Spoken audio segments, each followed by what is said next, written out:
Welcome guys, আশা করি সকলে ভালো আছেন। আজকে 5-1-2025। আজকে আমার সারাদিনের পড়ার শিডিউলটা ছিল বিজ্ঞান, তেজস্ক্রিয়তা, আইসোটোপ, আলফা, বেটা, গামা, রশ্মি, আধুনিক বিজ্ঞান, পারমাণবিক শক্তি ডাইজেস্ট থেকে, বাংলা সাহিত্য, আধুনিক যুগের বঙ্কিমচন্দ্র থেকে আধুনিক যুগের কবি সাহিত্যিক রিভিশন, গণিত, বাস্তব সংখ্যা টাইপ 6, 7 এবং 8 এবং ইংলিশ ক্লোজের বিগত বছর প্রশ্ন। তো দেখুন আজকে কি সারাদিনে পড়লাম। আমার 47তম বিসিএস এর ডেইলি ব্লগের নবম দিনে এখন বাংলা সাহিত্য জর্জ MP3 থেকে রিভিশন দিয়েছি। এখানে বঙ্কিমচন্দ্র চট্টোপাধ্যায় তার সাহিত্যকর্ম দেখুন, তিনি 1838 সালে জন্মগ্রহণ করেন, সংবাদ প্রভাকরের পত্রিকায় কাজ করেন, সাহিত্য চর্চা শুরু করেন। মূলত বাংলা সাহিত্য আমি রিভিশন দিয়েছি, কারণ একটা বই থেকে পড়লেই কিন্তু প্রশ্ন কমন আসে, কিন্তু আমরা কি করি, বারবার বই চেঞ্জ করি, সেটা আমাদের জন্য খুবই ক্ষতির কারণ হয়ে দাঁড়ায়। দেখুন এখানে আমি কিন্তু নোট রেখেছি একটা। বাংলা সাহিত্যের প্রথম সার্থক নাটক হচ্ছে শর্মিষ্ঠা, যেটা মাইকেল মধুসূদন দত্তের, আর বাংলা সাহিত্যের প্রথম সার্থক উপন্যাস হচ্ছে দুর্গেশ নন্দিনী, যেটা বঙ্কিমচন্দ্রের। জাস্ট দুইটাকে এক জায়গায় কাছে রাখা যাতে একটু দেখলেই মনে পড়ে। তাই মূলত আমরা তো অনেক পড়ি, কিন্তু আমরা আসলে ভুলে যাই, এটাই হচ্ছে আমাদের বড় সমস্যা। তাই বারবার রিভিশন করতে হয় এবং বারবার পড়তে হয়। যাই হোক, তো আজকে এটা পড়েছিলাম বঙ্কিমচন্দ্রের উপন্যাস।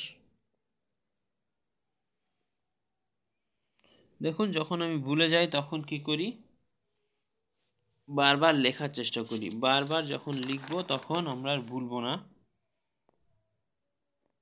আমার এখানে আমার পড়ার টেকনিকটা আমি আপনাদের সাথে শেয়ার করছি, আমি কিভাবে পড়াশোনা করি। যে বারবার যখন আপনি পড়বেন এবং লিখবেন তখন আপনি আর সেটা ভুলবেন না। বারবার পড়বেন এবং লিখবেন। বারবার পড়া এবং লেখার মাধ্যমে কিন্তু আমরা আসলে একটা জিনিস আয়ত্ত করা সম্ভব। বিগত বছর কিছু প্রশ্ন। এই বইটা হচ্ছে প্র্যাকটিসের জন্য খুব ভালো। তাছাড়াও বাংলা সাহিত্য তুলনামূলক অন্য বই থেকে ভালো লিখেছে, বাজারে প্রচলিত বই থেকে অল্প কিন্তু কমন উপযোগী। পরে কালীপ্রসন্ন সিংহ পড়েছিলাম, কালীপ্রসন্ন ঘোষ, মীর মোশাররফ হোসেন খুব গুরুত্বপূর্ণ একজন সাহিত্যিক। দেখুন তার জন্ম, তিনি কাজ করেছেন পত্রিকা আজিজুর নাহার হিতকরী। তার জন্ম এবং মৃত্যু নিয়ে কিন্তু একটু কনফিউশন আছে। 19 ডিসেম্বর 1911, আবার কেউ বলতেছে 19 ডিসেম্বর 1912।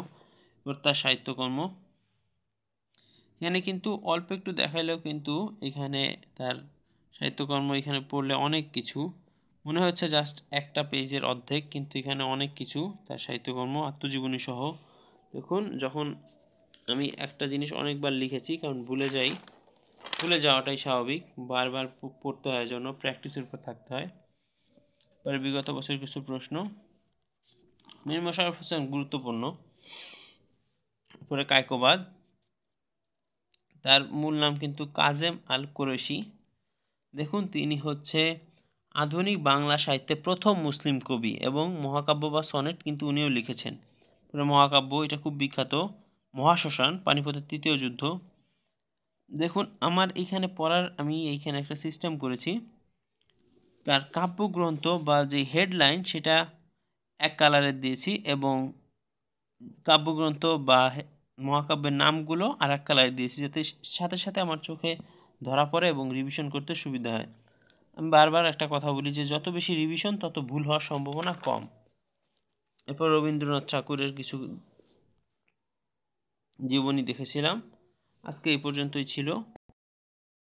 এই হচ্ছে আজকে বাংলা সাহিত্য আমার পড়াশোনা। এখন বিজ্ঞান প্রিসেপ্টাস ডাইজেস্ট থেকে পড়েছিলাম তেজস্ক্রিয়তার একক হচ্ছে বেকরেল। মূলত হেনরি বেকলের এটা আবিষ্কার করেন। তাই এরপর তেজস্ক্রিয় আইসোটোপ, রোগ নির্ণয়ে তাদের ব্যবহার, রোগ নিরাময়ে, খাদ্য পুষ্টি, ক্ষতিকর পোকামাকড়, এগুলো। আধুনিক বিজ্ঞান, এসব এই হচ্ছে আজকে বিজ্ঞান পড়াশোনা ছিল, কয়েকটা টপিক। এরপরে পারমাণবিক শক্তি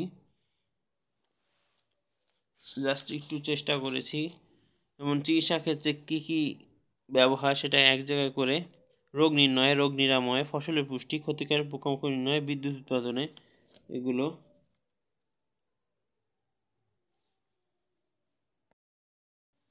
একটা টপিক কয়েকবার লিখে রাখলে এটা মনে থাকে ভালো।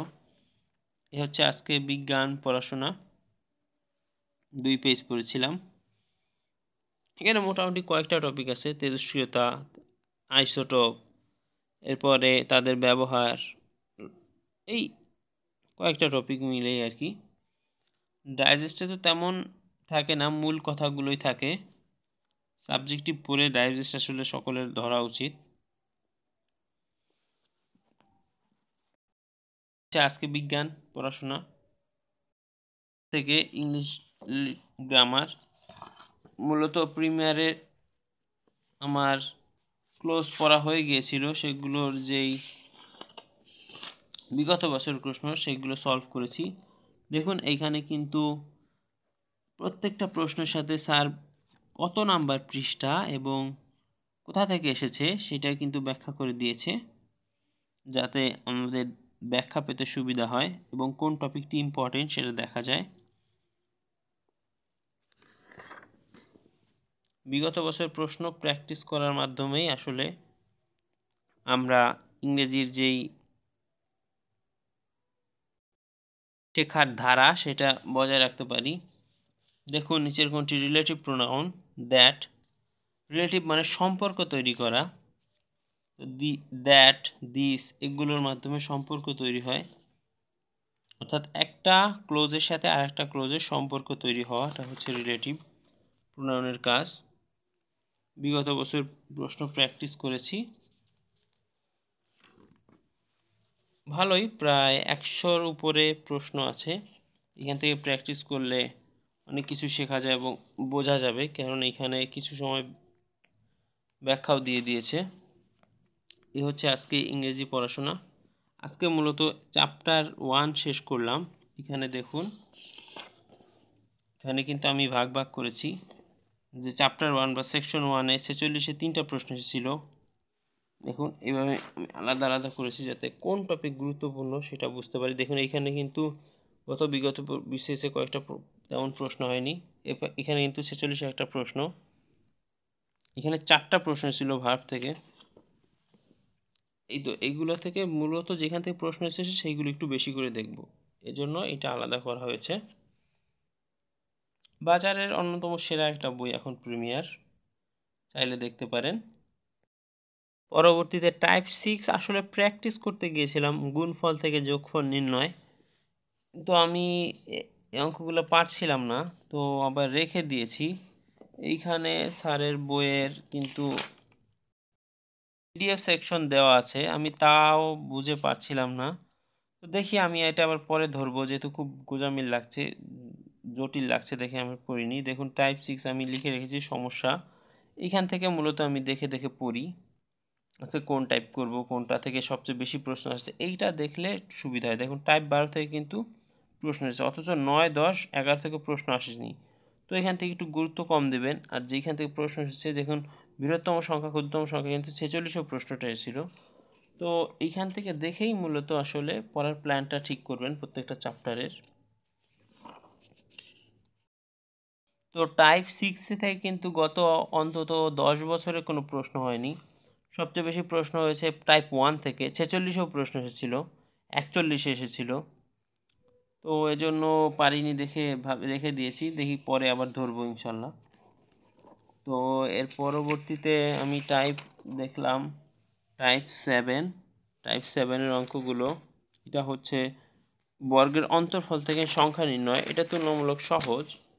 দেখুন অনেক সহজ, বর্গের অন্তর্ফল থেকে সংখ্যা নির্ণয়। এখানে এই যে সূত্র দিয়ে দিয়েছে, পরপর দুটি পূর্ণ সংখ্যার অন্তর দেওয়া থাকলে বৃহত্তম সংখ্যা নির্ণয় করবেন, বৃহত্তম থাকলে জাস্ট শুধু যোগ আর ক্ষুদ্রতর হলে বিয়োগ, এটুকু মনে রাখলেই যথেষ্ট। অঙ্কগুলো প্র্যাকটিস করেছি, জাস্ট প্র্যাকটিস করলে হয়। দেখুন এই অঙ্কটা দেখুন, যদি সূত্র দিয়ে করা যায় তাহলে কিন্তু অঙ্ক মিলে যায়, অথচ এইভাবে করেছে। আমি এই সূত্র দিয়ে করলাম, দেখলাম হয়ে যায়। সহজ সূত্র, বৃহত্তম থাকলে যোগ, ক্ষুদ্রতম থাকলে বিয়োগ। মূল সংখ্যা হচ্ছে 23, ক্ষুদ্রতম আর বৃহত্তম করলেই হয়ে যায়। এরপরে দেখুন সেলফ প্র্যাকটিস করেছি 12। সেলফ প্র্যাকটিসের কিন্তু করে দেওয়া নাই, এগুলো আমি করেছি। এই যে সেলফ প্র্যাকটিস, প্রথমটার উত্তর 23 এবং 22, এই যে 22 এবং 23। দ্বিতীয়টার উত্তর হচ্ছে 46 এবং 47। দেখুন সেলফ প্র্যাকটিসগুলো, 4টা সেলফ প্র্যাকটিস, 12, 13, 14 এবং 15, এগুলো আমি করে ফেলেছি। সহজ, এইটা সহজ তুলনামূলক। এরপরে দেখেছি টাইপ 8 ভাজক সংখ্যা, এটাও সহজ, ভাজ্য গুণফল এগুলো থেকে আসছে। এই যে এটা লসাগু। তো এই হচ্ছে আজকে আমার সারাদিনের পড়াশোনা ছিল। ঝামেলার মধ্যে এই টাইপ 6টাই করতে পারিনি, এই হচ্ছে সমস্যাটা হয়েছে। তো ভালো থাকবেন এবং ভালো লাগলে চ্যানেলটি সাবস্ক্রাইব করবেন। আসসালামু আলাইকুম।